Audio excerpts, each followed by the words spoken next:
Welcome back, everyone. I'm the Bad Luck Gamer, and today we have one of the probably most interesting archetypes as far as setting a theme or narrative for a character that also has a lot of really good benefits. And it there's a lot to this one that I feel like is pretty easy, and this might be a shorter video because a lot of it is just let's go ahead and get started. Today we're going to be talking about the Blessed One, where you have some kind of divine providence, some kind of divine blood, or for some reason you be given the divine ability to heal innately. And this is represented by the fact that your character starts out with Lay on Hands. So let's actually look at the dedication. I know it's faster than normal, but I feel like we really got to get down what the basics of the Blessed One archetype is in general. Now, you get access to Lay on Hands, which is by far one of the best focus spells in the game. As well, you get one focus point, and you can use prayer to refocus. Not anything too special on that end. There are no requirements for this dedication. It's solid, and the reason why I have the screen pulled up now is Lay on Hands.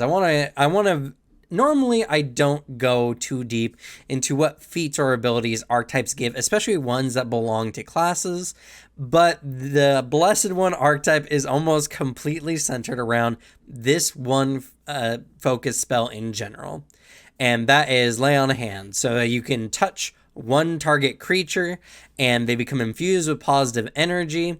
This restores 6 hit points per heightened level, and if the target is one of your allies, they also get a +2 status bonus to AC for 1 round. That also stacks with things like Ray's Shield because that is a circumstance bonus, which means potentially a shield-wielding ally can get a benefit of +4 AC for a round depending. And against any undead target, you can also deal 1d6 positive damage that the undead makes a basic fortitude save against. It also takes a -2 status penalty to AC for 1 round if it fails. Now, as the spell heightens, it increases by 6 HP healing and does an additional d6 damage positive to undead, and it is undead specifically, so it has to be an undead target. So this is the basis. A lot of what this archetype dedication is overall going to do is enhance Lay on Hands. This is a really good archetype dedication because just this one archetype dedication alone makes your character the go-to healer of the party with very minimal effort on your behalf. You just use Lay on Hands when you need to. And sure, you do have a maximum limit, but the amount of healing that it provides at a per level basis is nuts for the levels that the characters are considered at. It's so good, and not only that, but they get a bonus to AC, so unless the enemy is smart enough to swap targets, this can negate even more damage, really. It's honestly one of the penultimate focus spells in the game. Before we go on to the rest of the dedications, though, I do have to ask, if you've enjoyed this video, please like down below, and if you like the kind of videos that we produce here on Bad Luck Gamer, please subscribe to see more videos like this. We're doing all kinds of great things, and we're even starting to get guest appearances on our Table Talk, which is our podcast that we do here live on the channel on both YouTube and Twitch. Not only that, but we're always checking out new games. We're currently in the process of learning Starfinder, and we're going to have some videos on that here real soon. So if you want to be a part of all this or just keep up to date, follow me down in the description below. There is a link to my Twitter or to the official Bad Luck Gamer Discord, where we talk all things tabletop, including things like Warhammer 40k. It's also where I go to recruit for all my games, so if you want the chance to play with me and my friends, it is the place to be. But with that, let's go ahead and continue on with the Blessed One dedication. Next on the list is Blessed Sacrifice, which is a pretty good one. It gives you access to another focus spell called Protector Sacrifice, I do believe. Yes, Protector Sacrifice, which allows you to essentially, as a reaction, spend a focus point to split damage with an ally within 30 feet of you. So it goes 3 per level, so 3 per heightened level. It's okay. The reason why I say it's okay is compared to Lay on Hands, this is not a good way to mitigate damage.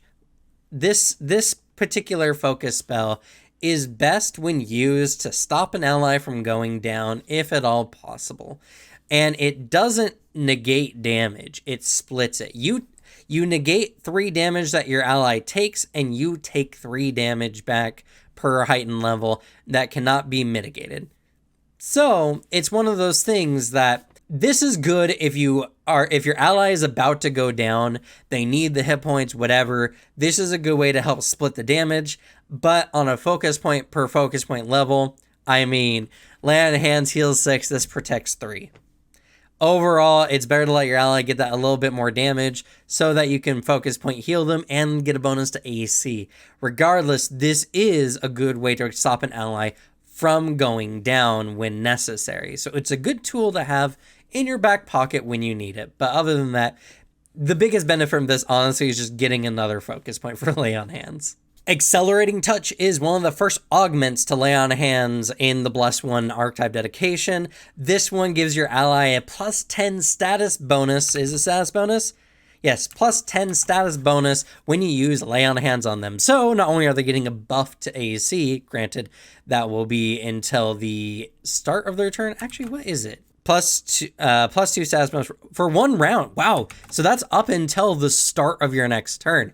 So until the start of your next turn, they also get a plus 10 status bonus. And there's no additional cost, no extra focus points, not even a meta magic they have to use an extra action on. This just makes lay on hands better, and there's absolutely no reason not to take this if you're using the Blessed One archetype dedication. And of course, under the stipulation that you're using the free archetype dedication, which we're always going to vote for here on the channel. Not vote for. There's a better word for it, but you know what I mean.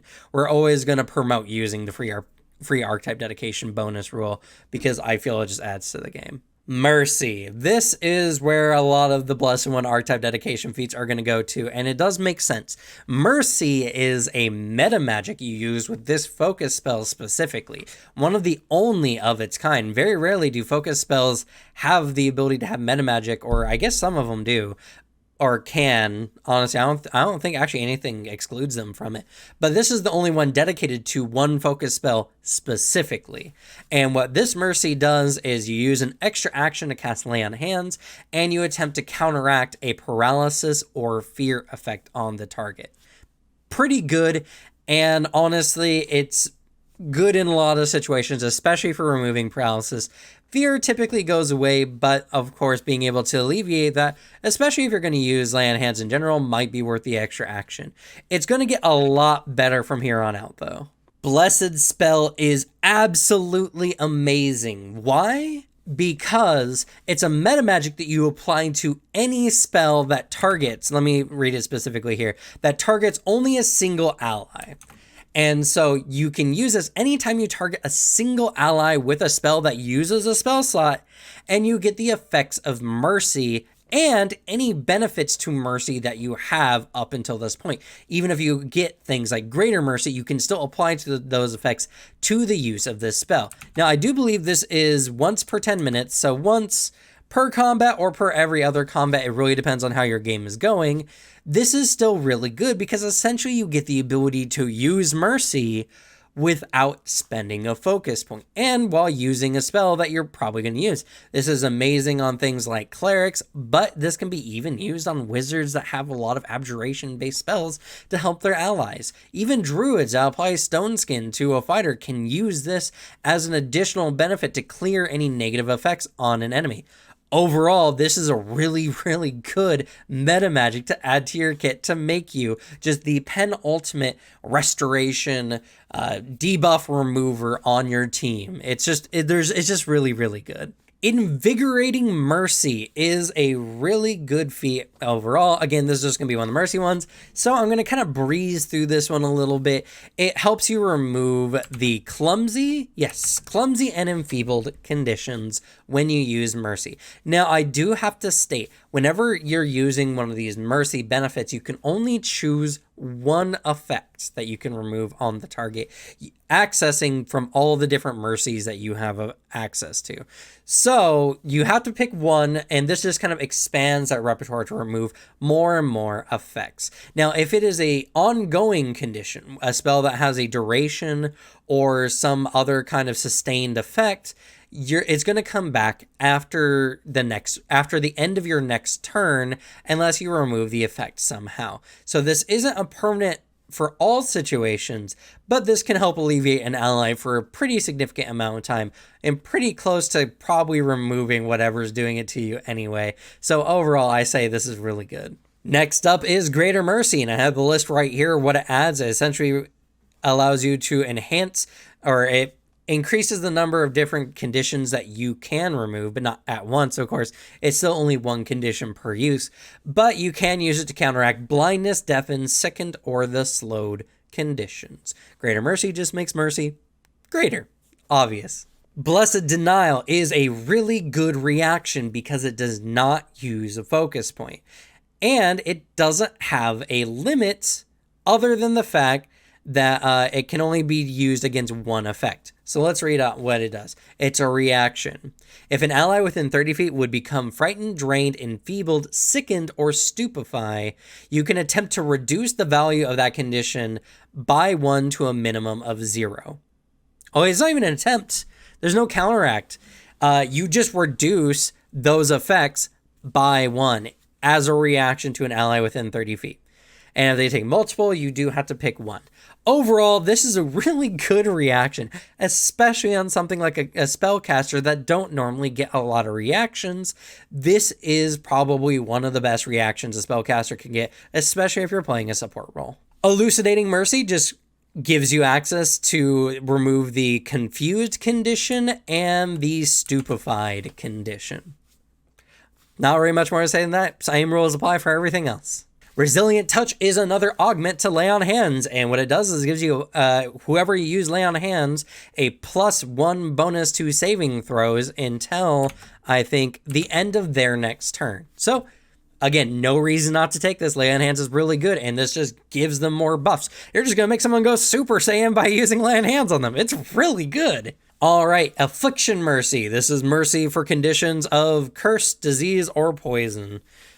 Really good overall. It's kind of a late level in my opinion, but again, this just expands your repertoire of mercy, so it doesn't hurt, and it's a really good one to take up overall. Essentially, once we're done with this, you're going to be able to counteract almost anything an ally can get as a debuff, and it's just so good. Amplifying Touch is the last augment to Lay on Hands, and it's a good one. So when you use Lay on Hands on an ally, they get a bonus +1 to attack rolls and deal 1 additional good damage to enemies until the end of their next turn. Right? End of their next turn? Yep. On all strikes until the end of their next turn. Throw this on the monk and evil enemies are going to be really hurting. This is a really good one, and overall tops off the augments for Lay on Hands without any nothing added.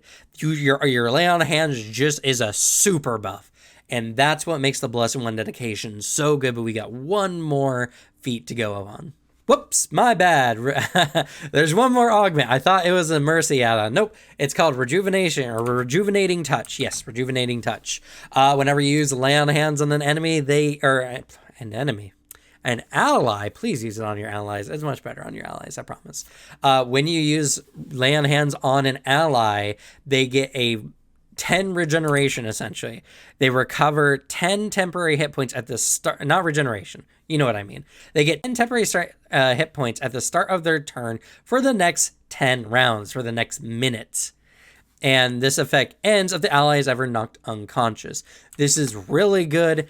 Honestly, the effect is good enough that even if the ally is not really that damaged, throwing it on your frontline tanker is just good. Now, this is a level 20 ability, which means it's not going to be relevant in almost any game. And even if you do get access to it, it's only going to be for like maybe 10 sessions at most. regardless, this is a really good one. It's another augment for lay on hands, and it just superpowers whoever you put it on. So that is going to be the end of the Blessed One dedication. We got through that one fast. I mean, a lot of it was just make lay on hands better or make mercy better. But there are some other good dedication feats in there as well. And this one is by far one of the top ones on my list. I will be making a tier list for my favorite archetypes when I'm done with the B category of archetypes. So once we get to the bottom of that one, I'll make the A to B list, and I will be expanding that video as we get further and further down the archetype dedication list. I mean, honestly, we're already, I think, beyond 10 videos and archetype dedications, and we're just on B. So be on the lookout for that, and that's going to be it. Thank you all so much for watching. The Blessed One was a really fun one to do. It's a really, really good archetype for narrative flair and for a lot of utility. And honestly, it helps you in combat a ton because it just makes your characters better. I guess it doesn't have any exploration bonuses, but the combat utility is massive. So, you know, it's just not a bad archetype. No one could say it's a bad archetype. It's just good unless you're in a party of all undead members. Then I guess you could say it's a bad archetype. But thank you all so much for watching. I hope you enjoy. Please leave a like or subscribe to see more content like this. And leave the bad luck to me. Have good luck with your games. And I'll see you all next time. Bye.